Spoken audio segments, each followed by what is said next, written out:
ওয়ার্দ জাহানের খলিফা হযরত ওমর দিনের বেলা মানুষের বিচার করে, রাতের বেলা ঘুরে ঘুরে ঘুরে ঘুরে মানুষের কি হালাত তাকায় তাকায় দেখে। আজকে ওমর একা, সাথে একটা গোলাম আছে, আসলাম কেউ নেই। রাতের অন্ধকারে জঙ্গলে ঘুরে, কি খবর মানুষের? পাহাড়ের কিনারে গিয়ে দেখেন একটা ভাঙা ঘর, আগুন জ্বলে, আগুন। ওমর দূরে দাঁড়ায় তাকায় দেখে একটা বৃদ্ধা মহিলা আগুন পাত্রে আগুন গরম করে পানি, তার আশেপাশে কিছু বাচ্চাগুলো ঘুমাইতেছে মাটিতে পড়িয়ে।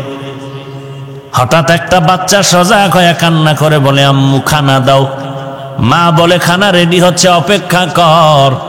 বাচ্চা কান্না করে আবার ঘুমায় গেল। ওমরে ফারুক রাদিয়াল্লাহু তাআলা আনহু সামনে এসে সালাম দিলেন। সালাম। আম্মা জান বলেন, কে তুমি হে যুবক? বলে, আমি আসছি একটা অজান্তে একটা আগন্তুক ব্যক্তি, খোঁজ খবর নিচ্ছি কার কি সমস্যা। মহিলা জানে না এই ওমর। ওমরও বলে না আমি ওমর।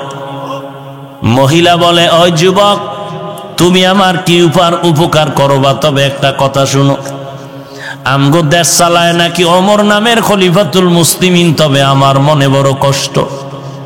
দুনিয়াতে পারলে তো পারলাম, না হয় কিয়ামতের ময়দানে ওমরের বিরুদ্ধে আমি আল্লাহর কাছে বিচার দায়ের করব। ওমর পরিচয়টা গোপন রাখিয়া কয়, মা কারণটা কি? বলে, ও যুবক, তুমি জানো না আজকে আমার ঘরের চুলা আগুন জ্বলে, খানা নাই। একদিন আর দুদিন না আমিও খানা পাই না। বাচ্চাগুলো না খেয়ে খেয়ে ধুকে ধুকে চামড়া পিঠের সাথে লেগে গেছে, মাটিতে পড়ে আছে। ওমর নিজের পরিচয় গোপন রেখে বলে, মা অপেক্ষা করেন, আমি একটু উপকার করতে পারি কিনা দেখি। হযরত ওমর গোলাম নিয়ে চলে গেলেন বাইতুল মাল, অর্থ মন্ত্রণালয়। ওমর নিজের হাতে একটা আটার বস্তা রেডি করে গোলাম রে কয়, রে ও গোলাম, এই রাতের মধ্যে আটার বস্তা মহিলার কাছে নিব, আমার মাথায় দে। আসলাম ডেকে বলেন, খলিফাতুল মুসলিমিন, আপনাকে দেখলে শয়তান পালায়া যায়। আপনি অর্ধজাহানের খলিফা, আটার বস্তা আপনি নিবেন না? না, আমি গোলামের মাথায় দেন। ওমর ডাক দিয়ে কয়, আসলাম, তুই কি চাও আমি আল্লাহর দরবারে আসামি হয়ে দাঁড়াবো? বলে, না না। কয়, তাহলে আমার দায়িত্ব পালন করার সুযোগ আমাকে দাও। গোলাম নিরুপায় হয়ে ওমরের মাথায় আটার বস্তা তুলে দিলেন। অর্ধজাহানের খলিফা হযরত ওমর আটার বস্তা নিয়ে মহিলার বাড়ি হাজির। সালাম দিয়া বলেন, আম্মা জান ভেতরে ঢুকেন। মহিলা ভেতরে চলে গেল। ওমর আটার বস্তা নামাইয়া নিজ হাতে রুটি বানানো শুরু করলেন। ওমর নিজ হাতে রুটি বানাইয়া এরপরে বলে, আম্মা জান আটাও রেখে গেলাম, রুটিও রেখে গেলাম, রুটি খান, বাচ্চাদের দেন, আবার শেষ হওয়ার আগে খবর নিব। ওমর যখন বিদায় নেয়, আল্লাহর বান্দি বলে, যুবক একটু দাঁড়াও, আমি আমার কলিজা ভরে তোমার জন্য একটু দোয়া করিয়া দেই। আল্লাহর বান্দি হাত উঁচু করে বলে, মালিক, আমার দেশে যদি এই যুবকের ক্ষমতায় দিতা, ওমরের দিতা না।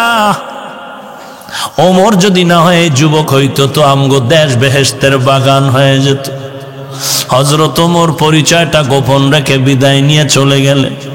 পরের দিন মসজিদে নববীর মধ্যে পরামর্শ ডাইকা নবী ওমর ডাক দিলেন, যাও একজন বার্তাবাহক ওই এলাকার মহিলাকে বলো খলিফাতুল মুসলিমিনের দরবারে আসতে।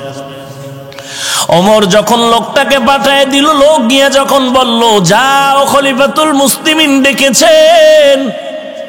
মহিলা বড় ভয়, গতকালকের ঘটনা বুঝি যুবক ওমরের কাছে বলিয়েই ফলাইছে, আমার আজ ফাঁসি হয়ে যাবে। মহিলা এমন কান্নার আওয়াজ, সন্তানদের থেকে এবার বিদায় নেয় আর বলে, মনের মতো মাকে দেখে নাও, আর জীবনে দেখা হবে না। আজ আমার খলিফাতুল মুসলিমিনের দরবারে হাজিরা হতে হবে, আমার বিচার হবে। কিন্তু এদিকে ওমরের কি হালাত! লম্বা একটা পাগড়ি হাতে নিয়ে ওমর দাঁড়িয়ে আছেন। উপস্থিত পরিষদের কেউ কিছু জানে না কি হালাত। মহিলা আস্তে আস্তে করে ওমরের দরবারে যখন আসিয়া তাকায় দেখলো, আশ্চর্য, গতকাল রাতের সেই যুগ। আপনি এই পাগড়ির মাথাটা ধরেন আর একটা মাথা দিয়ে ওমরের গলায় পেঁচাইয়া বলে আমাকে রাস্তায় রাস্তায় টানেন, আর আমি ওমরের বিচারটা করেন, এমন ভুল যেন আর জীবনে না হয়। মেহেরবানি করে আমার বিচার করেন, তারপরও চাই দুনিয়াতে বিচার হয়ে যাক, কিন্তু হাসরের ময়দানে যেন ওই আসামির কাঠগড়ায় দাঁড়াইতে না হয়।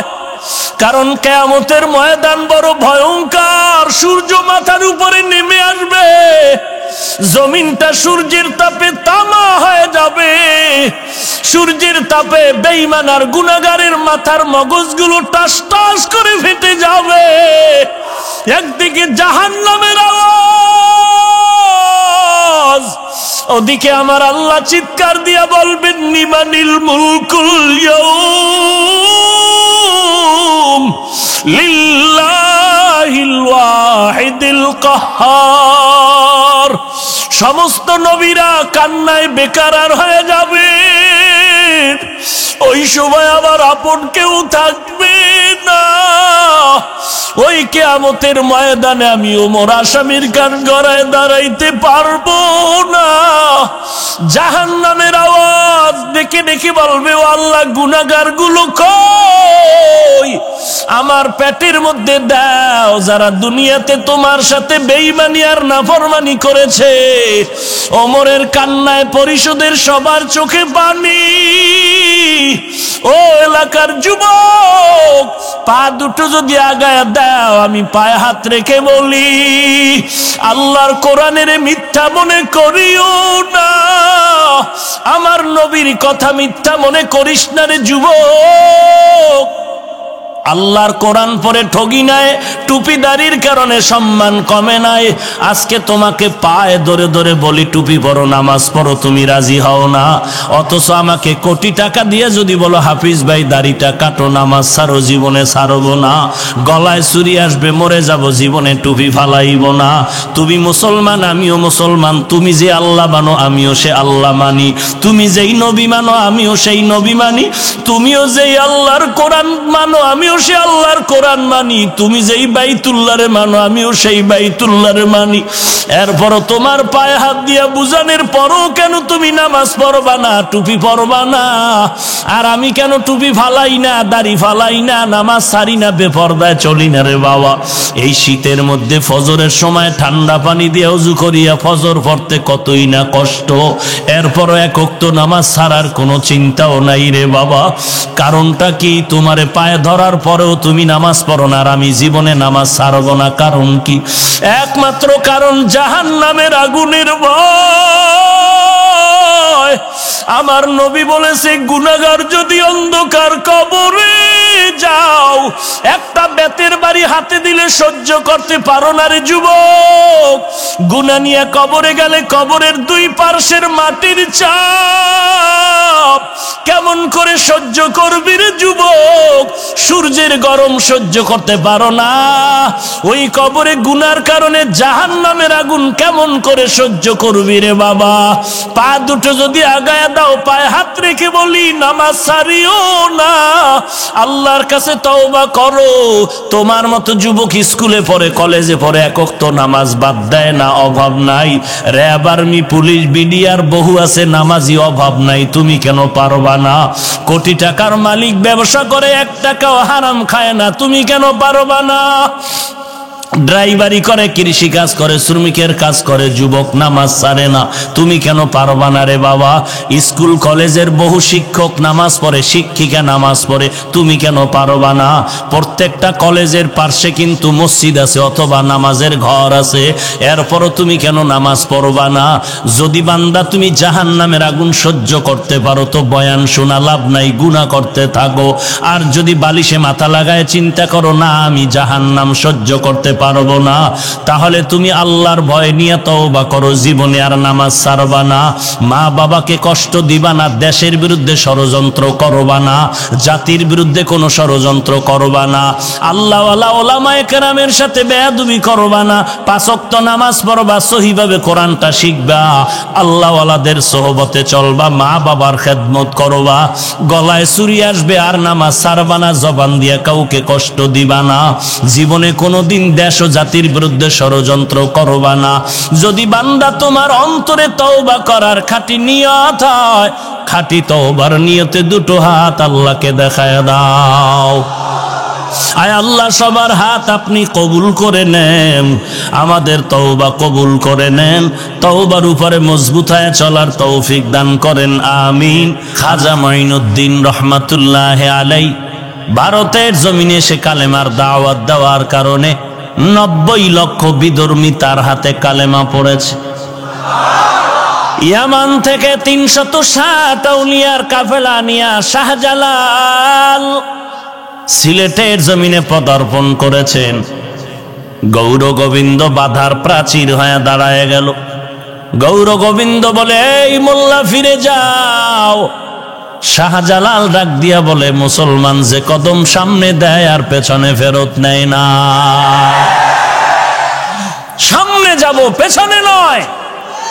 গৌরব হবে। শাহজালাল বলে, যুদ্ধ হবে। বলে, কতদিন পর? বলে, অমুক দিন যুদ্ধ হবে, সৈন্য রেডি, অস্ত্র রেডি। শাহজালাল বলে, আমার সৈন্য নাই, অস্ত্র নাই। দেরি না করিয়া রাতের বেলা তাহাজ্জুদে দাঁড়ায় আরশে আজিমের সাথে কান্না শুরু করলেন।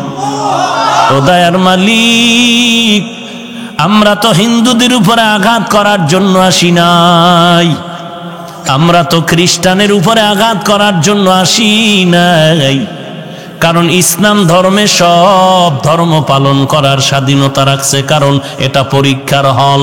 পরীক্ষার হলের মধ্যে সে উত্তর ভালো লাগবে তার যেই স্বাধীনতা, প্রশ্নের উত্তর যারা উল্টা পাল্টা লাগবে তাকেও সেই স্বাধীনতা দেওয়া হয়, বাধা দেওয়া হয় না, কারণ দেখা যাবে ফলাফলের বেলায়। আল্লাহ বলেন, এই ধর্মের উপরে কোনো জোর জবরদস্তি করে কিছু করা যাবে না। হিন্দু তার ধর্ম পালন করবে, কোনো বাধা নাই। খ্রিস্টান তার ধর্ম পালন করবে, বাধা নাই। এই জন্য বাংলাদেশে কোনো মৌলবী, কোনো আলেম ওলামা হিন্দুদের বিরুদ্ধে বলি না, খ্রিস্টানের বিরুদ্ধে বলি না। হ্যাঁ, যখন ইসলামের ব্যাপারে কথা কয় তখন আমরা জবাব দিতে বাধ্য হয়ে যাই। না হয় ইসলাম দিয়ে যদি দেশ চলে, হিন্দু বৌদ্ধ সব ধর্মের লোকেরা স্বাধীনতা আরো বেশি পাবে। দুনিয়ার সরকারও যেমন স্বাধীনতা দিয়েছে, ইসলামও তেমন স্বাধীনতা দিয়েছে। গৌর গোবিন্দের এই মোকাবেলায় শাহজালালের অস্ত্র নাই, কোনো মানুষ নাই, তাহাজ্জুদে কান্না শুরু। নামাজ পড়িয়া মোনাজাত করলেন, ও আল্লাহ, তুমি মেহেরবানি করে সাহায্যের ফেরেশতা পাঠায়া দাও। নামাজ পড়ে মোনাজাত করে ফজরের নামাজের আজান শুরু হয়ে যাবে কিছুক্ষণ পরে। শাহজালাল শাহ আউলিয়াদেরকে নিয়ে বললেন, এই ময়দানের মধ্যে এমন একজন ব্যক্তি আছেন নাকি যে জীবনে জামাত ছাড়া নামাজ পড়েন নাই, যার জীবনে জামাত ছুটে নাই? নাসিরউদ্দিন নামের একজন ওলি কামেল দাঁড়ায় গেলেন আর বললেন, ও আমার শায়েখ, আমি নাসিরউদ্দিন জীবনে যতবার বালেগ হওয়ার পরে নামাজ পড়েছি, একটা নামাজও জামাত ছাড়া পড়ি নাই। শাহজালাল বলে, দেরি নাই, আপনার পবিত্র জবানে ফজরের আজানটা দিতে হবে। যখন নাসিরউদ্দিন নামের ওলিয়ে কামেল দাঁড়াইয়া ফজরের আজান দেওয়া শুরু করলেন, সাথে সাথে গৌর গোবিন্দের জমিনে জালজালা শুরু হয়ে গেল। আজান চলতেছে, গৌর গোবিন্দের জমিন কাঁপতেছে কাঁপতেছে। আজানটা শেষ হতে না হতে গৌর গোবিন্দ ধ্বংস হয়ে গেল। ওরে বাংলার মুসলমান, যারা জেহাদ করার নামে অস্ত্র নিয়ে দৌড়াচ্ছ, অস্ত্র দ্বারাও হত্যা করবা, এই দেশে ইসলামের বিপ্লব ঘটাইবা। শাহজালাল তো সিলেটের জমিনে বিপ্লবের জন্য অস্ত্র ধারায় নাই, এখনো তো আজান চলে, তাহাজ্জুদ চলে। তার আজানে যদি গৌর গোবিন্দের পতন হয়, তোমার আজানে কেন হয় না? অস্ত্র নিয়ে মাস্তানি করিস না, আমার মাওলার সাথে যোগাযোগ ঠিক কর। বিজয় দেওয়ার মালিক কে? তো আল্লাহ বিজয় দেবে গাঞ্জা খাইলে?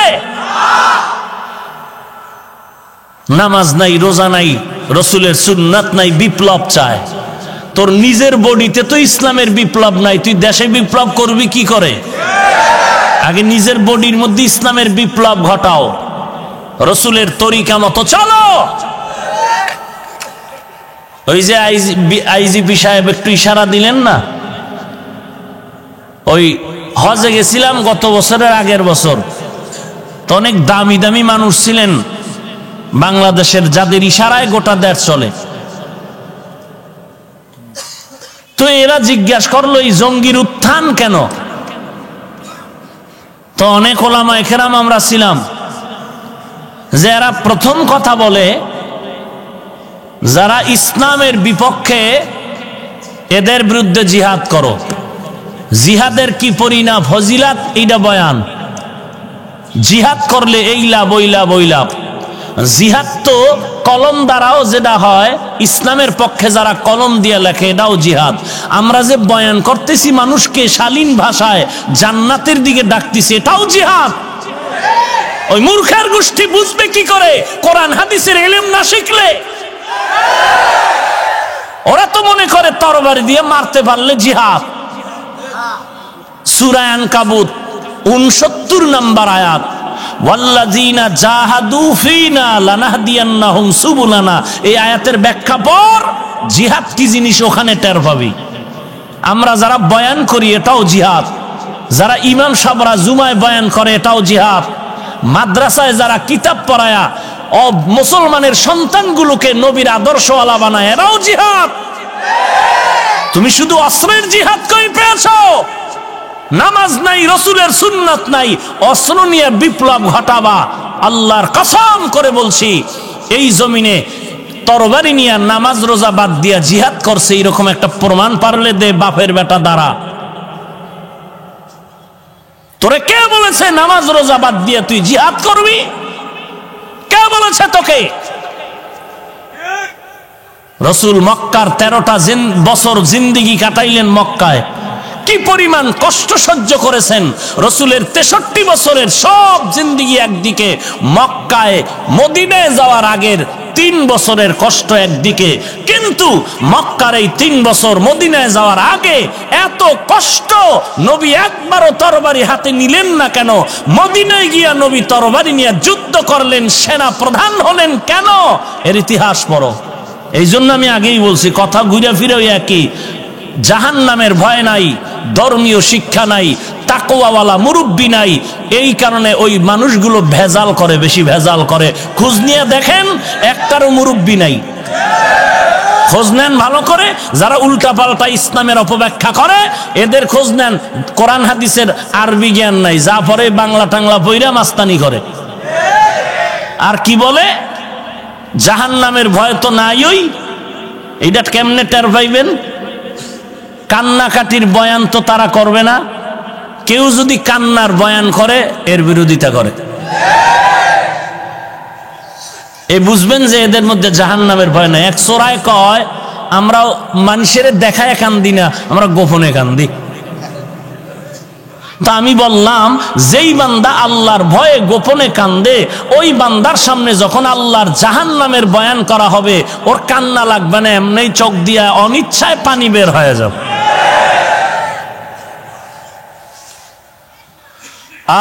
শরীয়তপুরের মানুষকে একবার বলছিলাম যে শরীয়তপুরে শরীয়ত গেল কই? মারেফত লইয়া ঢোল বাজায়, শরীয়ত কই? শরীয়ত রা মুকদ্দম দারে আকনু মারিফত আজ শরীয়ত নিসতে বেরু। আল্লাহর রাস্তে সবার কাছে ক্ষমা চাই রে ভাই, রাগ করবেন না, বেয়াদবি মনে নিবেন না। কোনো টার্গেট নাই, কিছু নাই। সবাইকে আমি যা বলি একটাই টার্গেট, জাহান্নাম থেকে মুক্তি করতে চাই, জান্নাতে নিতে চাই। জাহান্নামে গেলে বান্দা, জাহান্নামী বান্দা জান্নাতে যাইতে হলে গুনাহ করা যাবে না। ওরে নবীর উম্মতের দল, আর এই গুনাহ থেকে বাঁচার জন্য একটা মেডিসিন আপনার লাগবে, তার নাম তাকওয়া। কার ভয়? ওয়া আম্মা মান খাফা মাকামা রাব্বিহি ওয়া নাহান নাফসা আনিল হাওয়া ফাইন্নাল জান্নাতা হিয়াল মাওয়া। আর একটু সামনে আগাই। আল্লাহর ভয় কাকে বলে? ওমরে ফারুক রাদিয়াল্লাহু তাআলা আনহু তরবারি নিয়ে দৌড়ায়, নবীর গর্দান কাটবে। কি পরিমাণ টেররিস্ট, টপ লেভেলের টেররিস্ট হযরত ওমর। কারণ বিশ্ব নবীর গর্দান আনতে যায় বিশ্ব সন্ত্রাসী ছাড়া কেউ নয়। কিন্তু হেদায়েতের মালিক কে? من يهد الله فهو المهتد ومن يضلل فلن تجد له وليا مرشدا। আল্লাহ বলেন আমি যাকে হেদায়েত দিব সে হেদায়েত পেয়ে যাবে, আর যার কপাল বড় খারাপ ওই বান্দা তো হেদায়েত পাবেই না। হেদায়েত পাওয়ার মতো কোনো পথ প্রদর্শক জীবনে খুঁজে পাবে না। ওমরের মতো গোলাম রাহমাতুল লিল আলামিনের কাছে গিয়া বান্দা এমন নরম হয়ে গেলেন, যেই ওমর তরবারি নিয়ে নবীর মাথা আনার জন্য দৌড়ায়, ওই নবীর হাতে কি হাত দিয়া ওমর কালেমা পড়ে মুসলমান হয়ে গেলেন।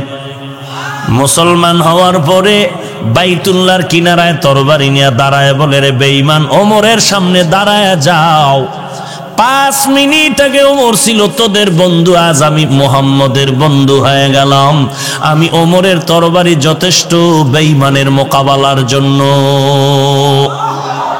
এই ওমর কেমন এক ব্যক্তি, বালিশে মাথা লাগায় একটু চিন্তা করবেন। একটা মানুষ মাত্র হযরত ওমর, তারে দেখলে শয়তান অন্যদিকে যায়।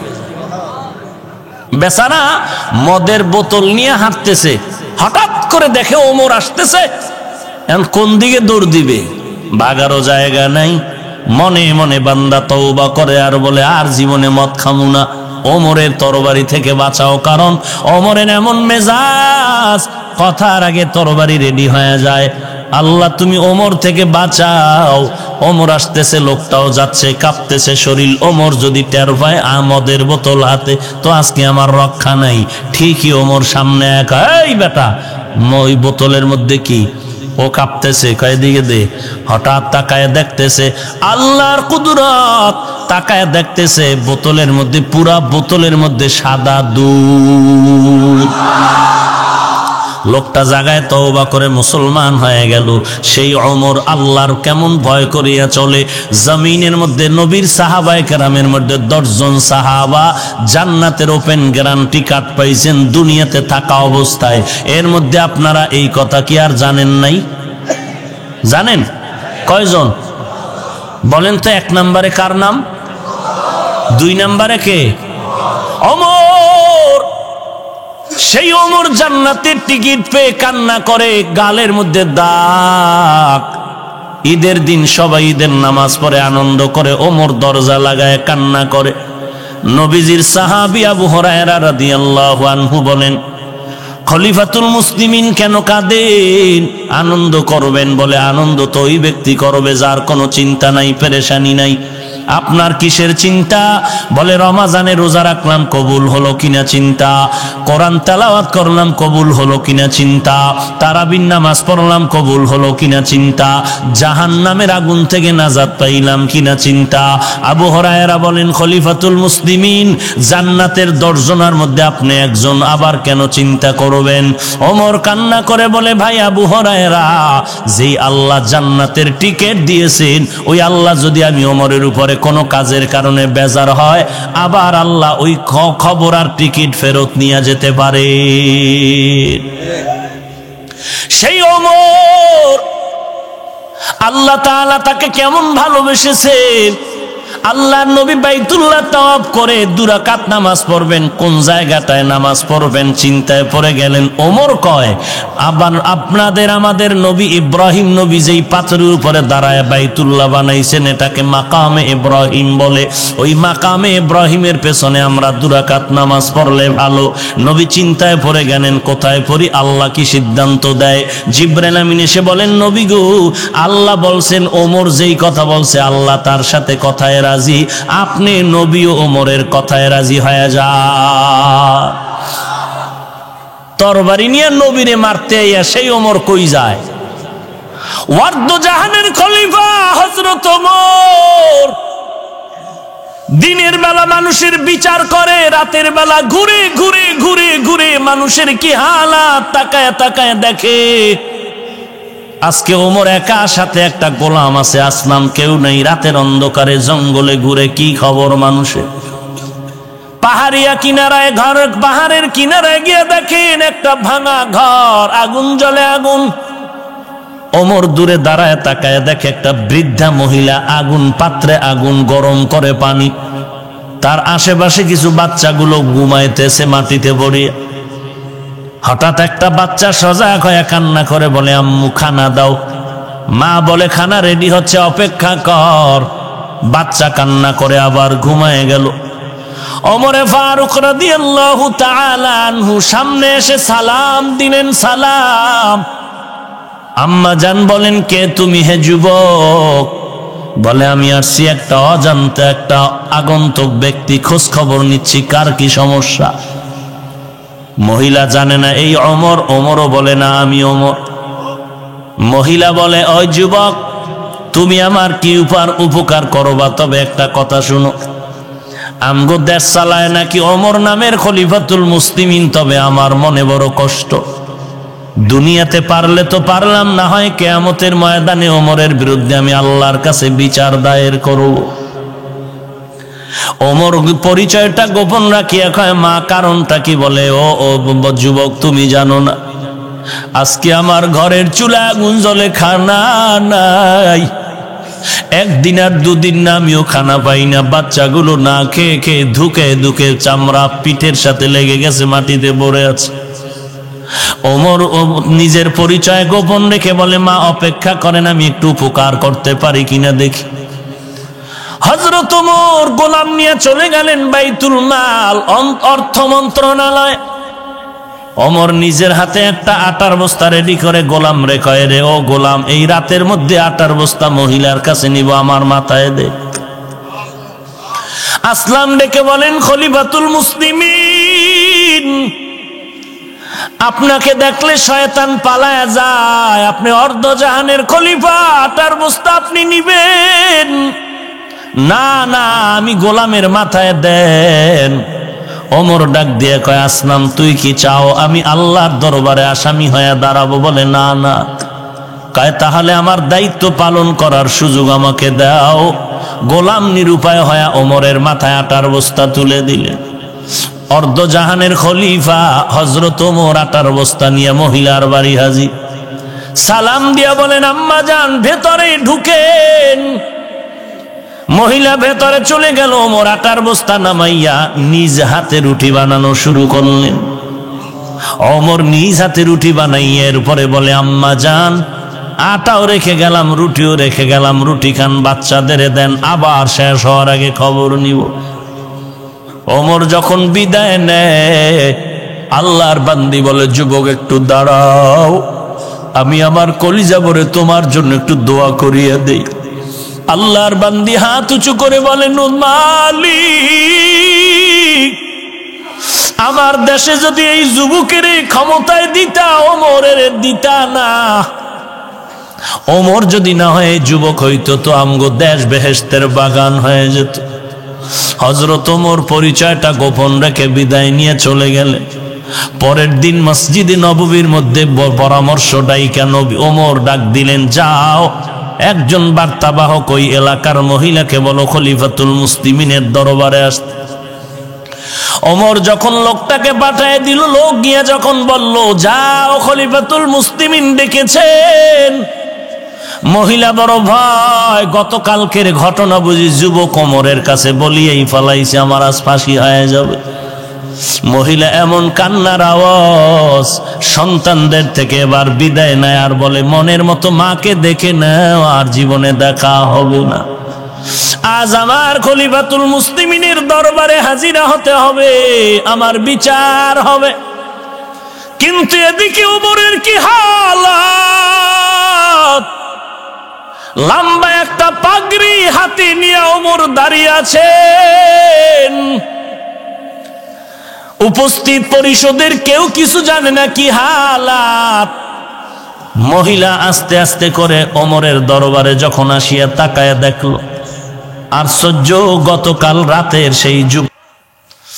আপনি এই পাগড়ির মাথাটা ধরেন, আর একটা মাথা দিয়ে ওমরের গলায় পেঁচাইয়া বলে আমাকে রাস্তায় রাস্তায় টানেন, আর আমি ওমরের বিচারটা করেন। এমন ভুল যেন আর জীবনে না হয়। মেহেরবানি করে আমার বিচার করেন। তারপরও চাই দুনিয়াতে বিচার হয়ে যাক, কিন্তু হাসরের ময়দানে যেন ওই আসামির কাঠগড়ায় দাঁড়াইতে না হয়। কারণ কিয়ামতের ময়দান বড় ভয়ঙ্কর। সূর্য মাথার উপরে নেমে আসবে, জমিনটা সূর্যের তাপে তামা হয়ে যাবে। সূর্যের তাপে বেঈমান আর গুনাহগারের মাথার মগজগুলো টাস টাস করে ফেটে যাবে। একদিকে জাহান্নামের আওয়াজ, ওদিকে আমার আল্লাহ চিৎকার দিয়া বলবেন নিমানিল মুলকুল ইয়াউম লিল্লাহিল ওয়াহিদিল কাহ্হার।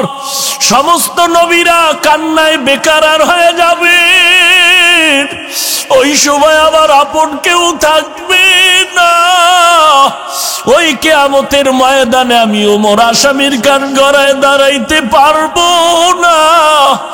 জাহান্নামের আওয়াজ ডেকে ডেকে বলবে, ও আল্লাহ, গুনাহগার গুলো কই?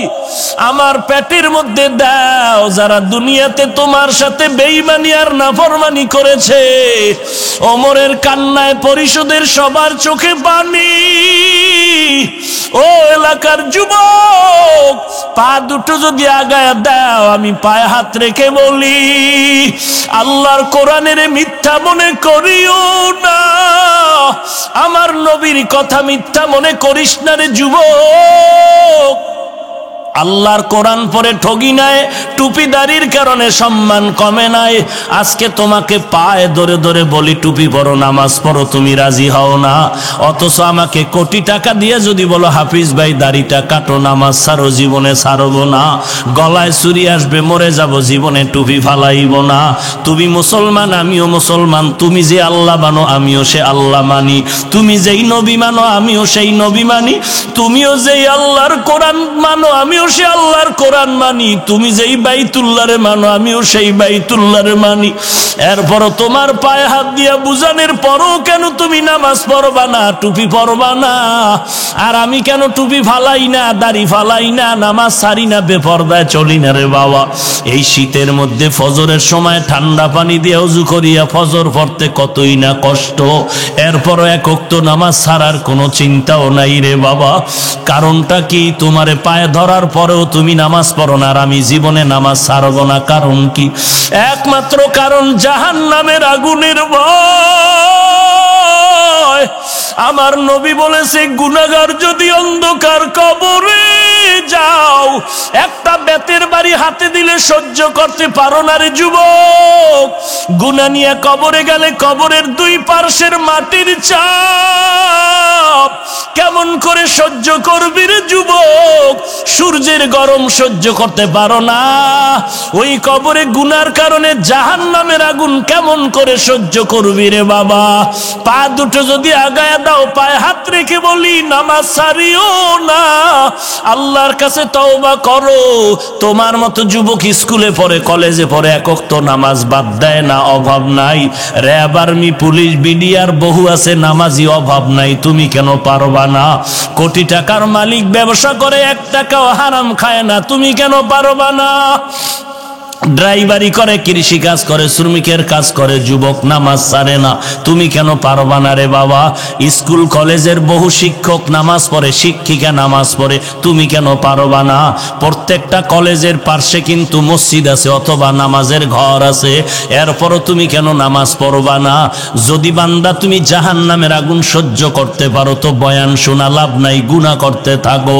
আর যদি বালিশে মাথা লাগায় চিন্তা করো, না আমি জাহান্নাম সহ্য করতে পারবো না, তাহলে তুমি আল্লাহর ভয় নিয়ে তওবা করো, জীবনে আর নামাজ ছাড়বা না, মা বাবাকে কষ্ট দিবা না, দেশের বিরুদ্ধে ষড়যন্ত্র করবা না, জাতির বিরুদ্ধে কোনো ষড়যন্ত্র করবা না, আল্লাহওয়ালা ওলামায়ে কেরামের সাথে বেয়াদবি করবা না, 5 ওয়াক্ত নামাজ পড়বা, সহিভাবে কোরআনটা শিখবা, আল্লাহওয়ালাদের সোহবতে চলবা, মা বাবার খেদমত করবা, গলায় চুরি আসবে আর নামাজ ছাড়বা না, জবান দিয়ে কাউকে কষ্ট দিবা না, জীবনে কোনোদিন দেশ ও জাতির বিরুদ্ধে ষড়যন্ত্র করবা না। যদি বান্দা তোমার অন্তরে তওবা করার খাঁটি নিয়ত হয়, খাঁটি তওবার নিয়তে দুটো হাত আল্লাহকে দেখায় দাও। আয় আল্লাহ, সবার হাত আপনি কবুল করে নেন, আমাদের তওবা কবুল করে নেন, তওবার উপরে মজবুত হয়ে চলার তৌফিক দান করেন, আমিন। আলহামদুলিল্লাহি রাব্বিল আলামিন, ওয়াসসালাতু ওয়াসসালামু আলা সাইয়্যিদিল আমবিয়াই ওয়াল মুরসালিন ওয়া আলা আলিহি ওয়া আসহাবিহি আজমাইন, ইয়া আরহামার রাহিমিন,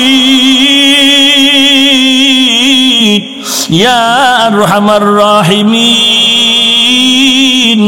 ইয়া আরহামার রাহিমিন। আয় আল্লাহ, কুদরতের নজর দিয়ে দেখেন, এত ঠান্ডার ভিতরে আপনার বাগদার এই ময়দানে হাজির কত ওলামায়ে কেরাম, কত সাদা দাড়িওয়ালা হাজী সাহেব, কত কলিজার টুকরা যুবক, কত ব্যবসায়ী, কত চাকরিজীবীরা এখানে হাজির, পর্দার আড়ালে কত মা বোনেরা হাত তুলেছেন। ও পর্দার আড়ালের মা, আমি হাফিজুর রহমান তো মায়ের সন্তান, আপনারাও মা, আমার মাও মা, আপনাদের কি মনে চায় না কোরআনওয়ালার মা হইয়া কবরে যাবেন? ও বীরদ বাবাজির, আপনাদের কি মনে চায় না আপনার সন্তান আপনার জানাজার ইমামতি করবে? আপনারা কোরআনওয়ালা সন্তানের মা বাবা হয়ে কবরে যাবেন। ও পর্দার আড়ালের মা, আল্লাহর কাছে তওবা করেন। ও আল্লাহ, কুদরতের নজর দিয়ে দেখেন, পর্দার আড়ালের কত মা বোনেরা হাত তুলেছেন। শয়তানের ধোকায় পড়ে গুনাহ করেছি, আর গুনাহ করব না। আয় আল্লাহ, জাহান্নামের আগুন সহ্য করতে পারবো না রে আল্লাহ। এতদিন শয়তানের ধোকায় পড়িয়া যত গুনাহ করছি, দয়া করে ক্ষমা চাইতেছি রে আল্লাহ। মেহেরবানি করে নবীজির মোহাব্বতে আমাদের মাফ করে দেন আল্লাহ। আজকের মাহফিল কবুল করে নেন, আয়োজনকারীদের কবুল করে নেন। আয় আল্লাহ, মাইক লাইট প্যান্ডেল যারা দিয়েছেন তাদের কবুল করে নেন, সময় দিয়ে যারা কাজ করেছেন তাদের কবুল করে নেন। আয় আল্লাহ, টাকা পয়সা সহযোগিতা যারা করেছেন কবুল করে নেন। আয় আল্লাহ, এই মাহফিল কিয়ামত পর্যন্ত হকের ব্যানারে কায়েম রাখেন আল্লাহ। এই মাহফিলের বরকত পুরা এলাকায় ছড়ায়া দেন। আয় আল্লাহ, আমার প্রত্যেকটা যুবকের সিনার মধ্যে হেদায়েতের নূর দান করেন আল্লাহ। আয় আল্লাহ, চাকরিজীবী ব্যবসায়ীদের দিনের খাদেম বানায়া দেন, কামাই রুজি ব্যবসায় হালাল ভাবে বরকত বাড়ায়া দেন। আয় আল্লাহ, আমাদের অন্তর থেকে রিয়া হাসাদ কিবির দূর করে ইখলাস দান করেন, নবীজির সুন্নাতওয়ালা আমলি জিন্দেগি দান করেন। আয় আল্লাহ, সারা দুনিয়াতে শান্তি দান করেন আল্লাহ। বাংলাদেশ শান্তির দেশ বানায় দেন আল্লাহ। এই দেশের রক্ত দিয়া যারা স্বাধীন করেছেন, এই দেশের জন্য যারা জীবনটারে বিলায় দিয়েছেন তাদের মাফ করে দেন। আয় আল্লাহ, দিনের জন্য যারা জীবন দিয়েছে তাদের মাফ করে দেন। এখনো যারা চেষ্টা করে দেশের জন্য তাদের কবুল করে নেন। এখনো যারা দিনের জন্য চেষ্টা করে কবুল করে নেন। জনগণের প্রতিনিধি যারা তাদেরকে দিনদার বানায়া দেন। প্রশাসনিকভাবে যারা কাজ করে সবাইকে দিনদার বানায়া দেন। বাতিলের মোকাবেলায় বিজয়ী করে দেন। 5 ওয়াক্ত নামাজি বানায় দেন। আয় আল্লাহ, সহিভাবে কোরআন পড়ার তৌফিক দান করেন। আয় আল্লাহ, বাতিলের মোকাবেলায় বিজয়ী করে দেন। আজ দেশের অবস্থা দিবালোকের নয়, স্পষ্ট সবার কাছে। মানুষ হঠাৎ বড় হয় না, ছোট থেকে বড় হয়। আজ মুসলমানকে যত নেশায় আকৃষ্ট করেছে, এর মধ্যে বড় নেশা গজবের মোবাইল। কি পরিমাণ এই নেশা! ঢাকার ছেলে কক্সবাজারের ছেলের সাথে মোবাইলে টাস খেলে, জুয়া খেলে। আমি শুনছি, জীবনে জানি না, জানেন যারা খেলেন তারা। সত্য হইল আপনাদের অবস্থা আপনারা জানেন, মিথ্যা হইল আপনাদের ব্যাপার। এই মোবাইল কি পরিমাণ মানুষকে গুনাহের রাস্তা আসান করে দিল। মা বাবার সাথে সন্তানের ঝগড়ার প্রাচীর, মাঝখানে মোবাইল। স্বামী আর স্ত্রীর মাঝখানে দ্বন্দ্ব, মাঝখানে মোবাইল। অকাতরে বহু তাজা যুবকের প্রাণ কেড়ে নিয়েছে এই মোবাইল। এবার সায়েন্স আর স্বাস্থ্যবিজ্ঞানীদের থিওরি মতে মোবাইল কি ক্ষতিকর স্বাস্থ্যের জন্য, এটার আমি আর বর্ণনা দিব না। আমি প্রত্যেক মোনাজাতে আল্লাহকে বলি, সব সময় আল্লাহ মোবাইলের গুনাহের থেকে গোটা জাতিকে হেফাজত করুন। এই যুগে সব থেকে বড় কামেল ব্যক্তিকে সমস্ত ওলামায়ে কেরামের এক কথা, নবীর সুন্নত যে পরিমাণ মানে পরিপূর্ণ সে। আমি এর সাথে আর এক কথা আমি যোগ করে বলি, এই জমিনে কামেল ওই ব্যক্তি সুন্নতের সাথে মোবাইলের গুনাহের থেকে বেঁচে থাকে যে। কারণ মোবাইল কেমন ভাইরাস হয়ে গেল, অন্ধ জনমের চোখে দেখে না, ও দামি মোবাইল নিয়ে কি যে দেখে আল্লাহু আলাম। চোখের সামনে নিয়া এরপরে আঙ্গুল দিয়ে টিপতে থাকে। এই মোবাইলের নেশায় ভাত, খানা, ঘুম, লেখাপড়া সব নষ্ট করে ফেলল। আর এখান থেকেই আড্ডার জন্ম হয়, আড্ডা, বন্ধু আর বান্ধবীদের আড্ডা। এই জন্য সারা বাংলাদেশে স্কুল, কলেজ, ভার্সিটির যুবক, মাদ্রাসার যুবকদের আমি চ্যালেঞ্জ করে তিনটা কথা বলি, যদি মানতে পারো স্টাম্প দাও, কলম দাও, দস্তখত দিয়ে যাই, আল্লাহর শপথ করে বলবো, আমার এই তিনটা কথা মানিয়ে যদি কলেজে পড়ো, ভার্সিটিতে পড়ো, ডাক্তার হও, ডক্টর হও, ইঞ্জিনিয়ার হও, দুনিয়ার জীবন হবে তোমার ফুলের জীবন। এক নম্বরে জীবনে মোবাইলকে আপন বানানো যাবে না। দুই নম্বরে দুষ্ট কোনো ছেলেদেরকে বন্ধু বানানো যাবে না। তিন নম্বরে কোনো মুরব্বীদের সাথে বেয়াদবি করা যাবে না। এক নম্বরে মোবাইলকে আপন বানানো যাবে না। দুই নম্বরে দুষ্ট বখাটে ছেলেদেরকে বন্ধু বানানো যাবে না। তিন নাম্বার কোন মুরব্বীদের সাথে বেয়াদবি করা যাবে না। স্টাম্প দাও, কলম দাও, চ্যালেঞ্জ দিয়ে গেলাম, মরে গেল কথাটা মনে রাখবা, তুমি ডাক্তার হলেও তোমার জীবন হবে ফুলের জীবন, মাটি পর্যন্ত তোমার জন্য দোয়া করবে মরে গেল। বহু যুবক সামনে দাঁড়ালে মনে হয় নিজের রুমাল দিয়া তার পা মুছে দেই, তার ব্যবহার এত সুন্দর। আর বহু যুবকের জন্য মনে হচ্ছে মোনাজাত দিয়ে আল্লাহর গজবের দোয়া করি, শুধু তার ব্যবহার আর চরিত্র। ওলামায়ে কেরাম বয়ানে বলেন, সব মাদ্রাসার দিকে আসো। আর আমি সবাইকে বলি, স্কুলে কলেজে যারা আসো, খবরদার কেউ মাদ্রাসায় ডাকলেও যাবা না। তুমি স্কুলে কলেজে পড়ে ডাক্তার হও, ডক্টর হও, মুসলমানের গৌরব। গোটা দুনিয়ার বেঈমান আজ এক হয়ে গেছে, মুসলমানের সাথে একটা যুদ্ধ লাগাবে ভাব। হঠাৎ করে বেঈমান বলে দিবে মুসলমানের কোনো ঔষধ দেয়া যাবে না।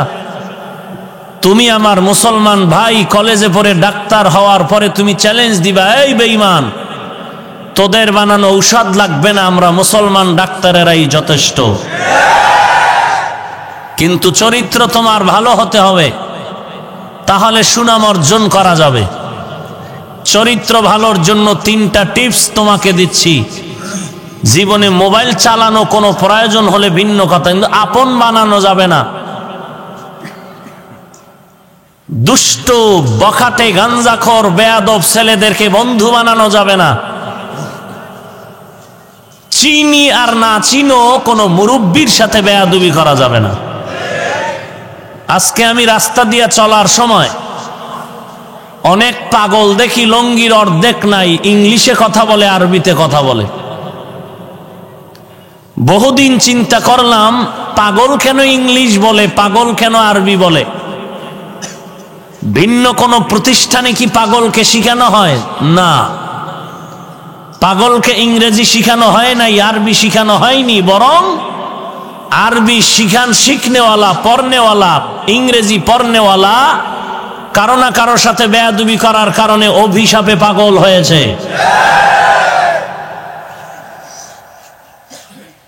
বড় মারাত্মক ব্যাপার। মানুষের জীবন কখন কি হয়ে যাবে বলার নাই। সুস্থ মানুষটাকে নিয়ে একই জায়গায় বসে চা পান করলাম, আমি আমার ঘরে গেলাম, সে তার ঘরে গেল। 1 ঘন্টা পরে মোবাইলে খবর আসলো অমুক বন্ধুটা মরে গেছে। ব্যাপার ভালো মানুষ, বলে হঠাৎ বুকে ব্যথা, পড়ে গেল, ধরে গিয়া দেখি নাই, মরে গেছে। এই হঠাৎ মরণ 10 বছর আগে এত প্রবণতা ছিল না। ইদানিং যেই হঠাৎ মরণ, ইদানিং হঠাৎ মরণের প্রবণতা বেশি, কিডনির গজব বেশি। বিজ্ঞান ও কোরআন নামে একটা বাংলা বই আছে। বিজ্ঞানীরা রসুলের আদর্শ নিয়ে সব গবেষণা করে বলেছে মানুষ কেন কিডনির রোগে ভোগে, কিডনির আক্রান্ত রোগে কেন ভোগে। যত কারণ আছে এর মধ্যে 1 নাম্বার কারণ বিজ্ঞানীরা বের করেছে, নবী নিষেধ করেছেন দাঁড়াইয়া প্রস্রাব করবা না। আজ দাঁড়িয়ে প্রস্রাব করার কারণে কিডনির উপরে আঘাত। হুজুরেরটা মানলে তুমি মৌলবাদী হতে পারো, বিজ্ঞানীরটা মানলে না মানলে তো তুমি মানুষই না। বিজ্ঞানীরা রসুলের প্রত্যেকটা সুন্নতকে গবেষণা করে করে বলল, নবীজির প্রত্যেকটা সুন্নতের আমল শুধু পরকাল জীবনের জন্য মানুষের উপকার নয়, দুনিয়ার শরীরের জন্য উপকার। নবীজি বিভিন্ন কালারের জামা পোশাক পরতেন, সবুজ, কালো, সাদা। তুলনামূলক নবী সাদাটাকে বেশি পছন্দ করতেন। বিজ্ঞানীরা এটা নিয়ে গবেষণা করলো, নবী সবুজকে বেশি পছন্দ না করে, কালোকে বেশি পছন্দ না করে, অল টাইম নবী সাদাকে পছন্দ করতেন কেন?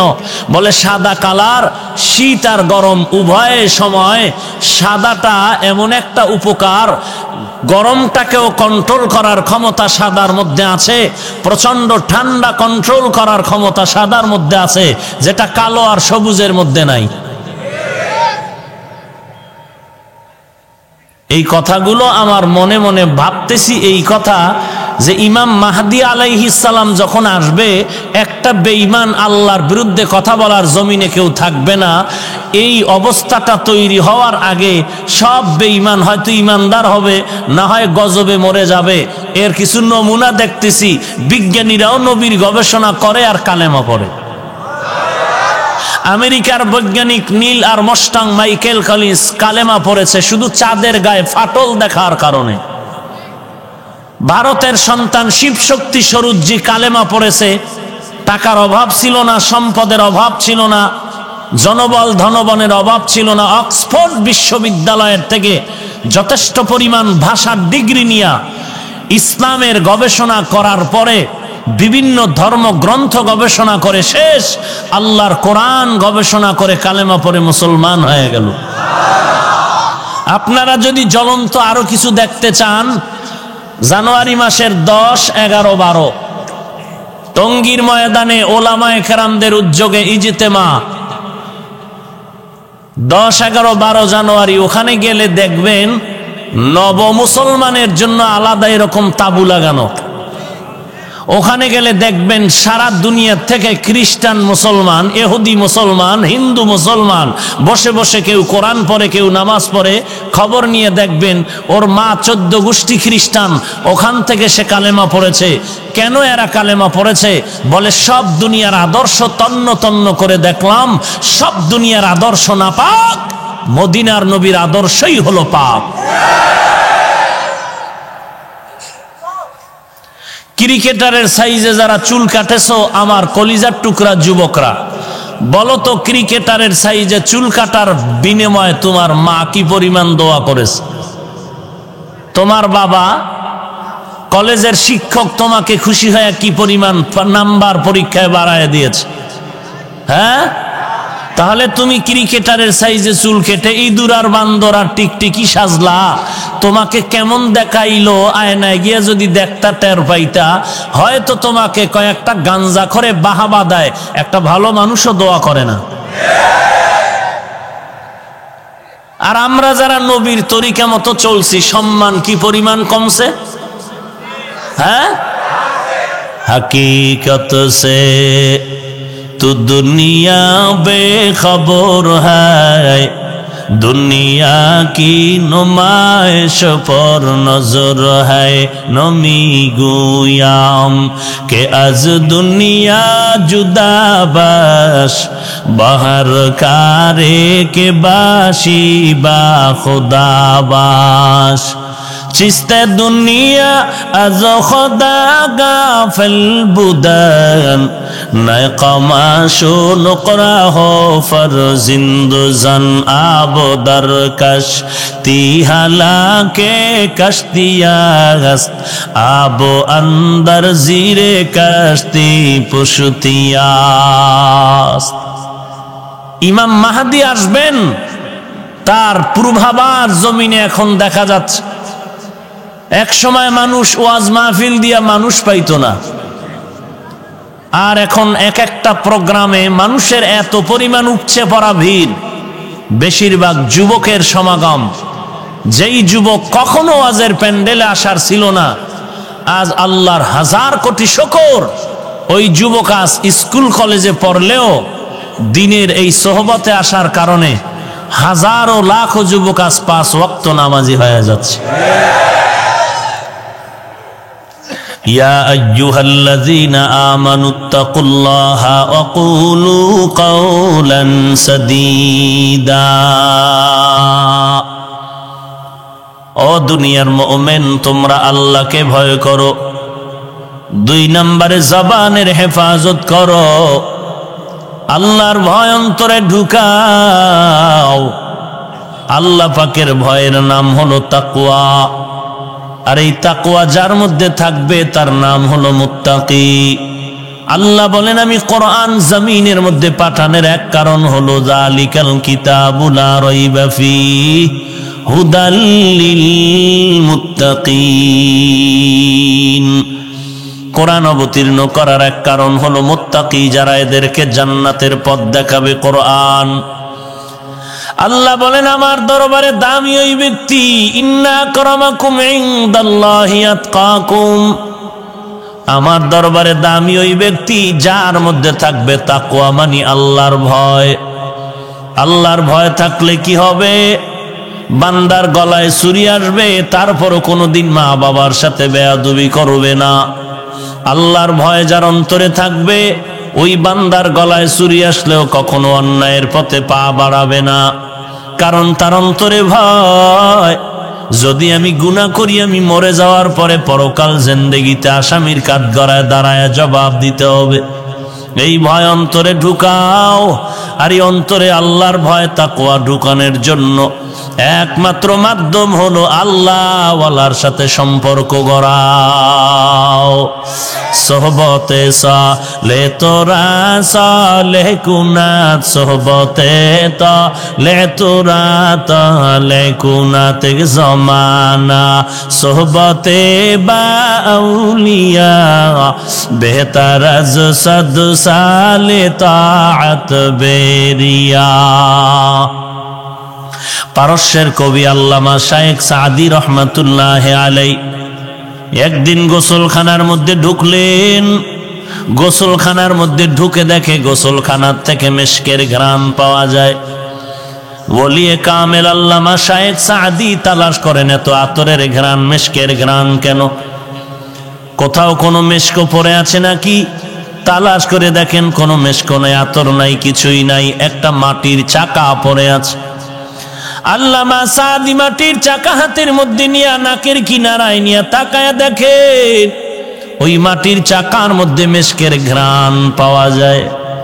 সাদি তার ফার্সি ভাষায় মাটির চাকারে প্রশ্ন করলেন, গলে খুশবু ये दर हम्माम रूज़त रसीद अज दस्त महबूब बदस्तम बदू गफतम के मिशके या अबीरी के अजबुए दिलावीज़े तुमस्तम बगफतामन गले नाची जबूदम वले मुद्दते बागल नशुस्तम जमाले हम नशीदर मन असुर कौर वगर नामन हुमा खा कम के हंसताम।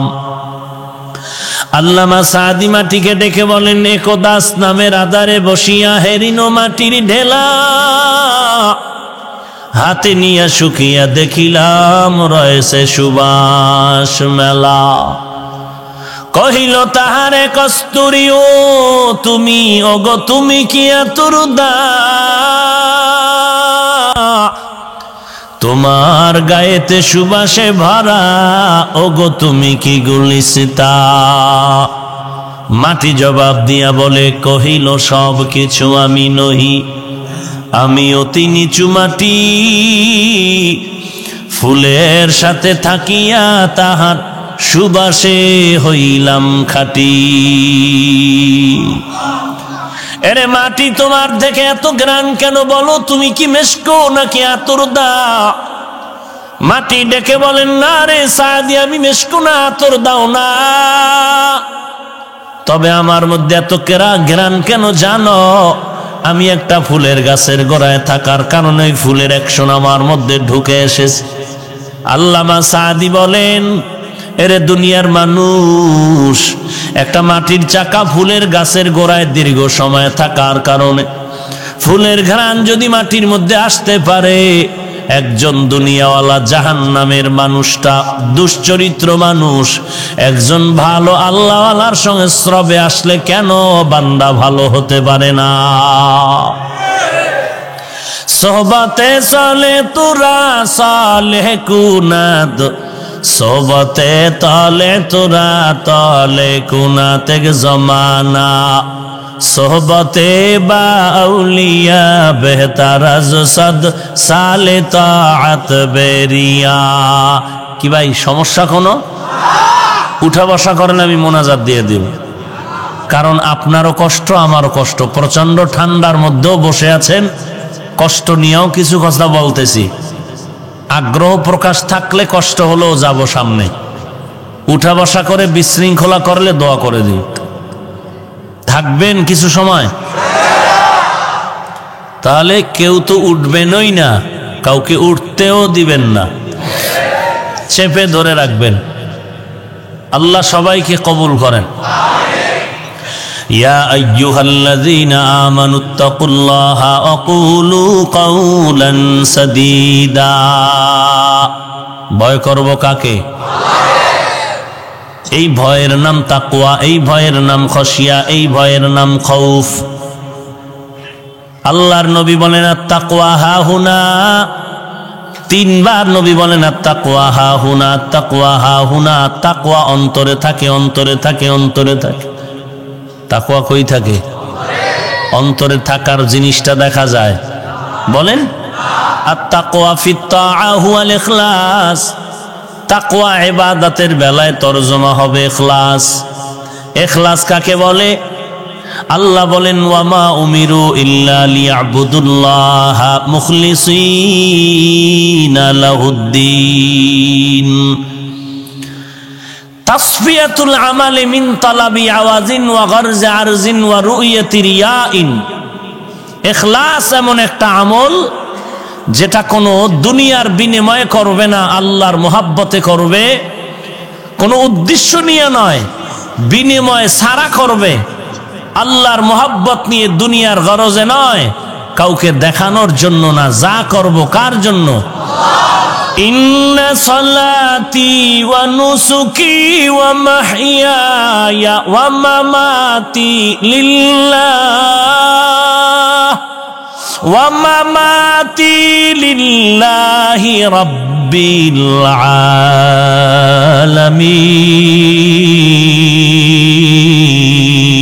আলামিন। ই কালামে জিন্দা কুরআনে হাকিম হিকমতে উলা ইয়াজালাসতু কদিম বখা কুরআ কালামুল্লাহ বসনো কদিমাস্তি নইনো। আমার নামাজ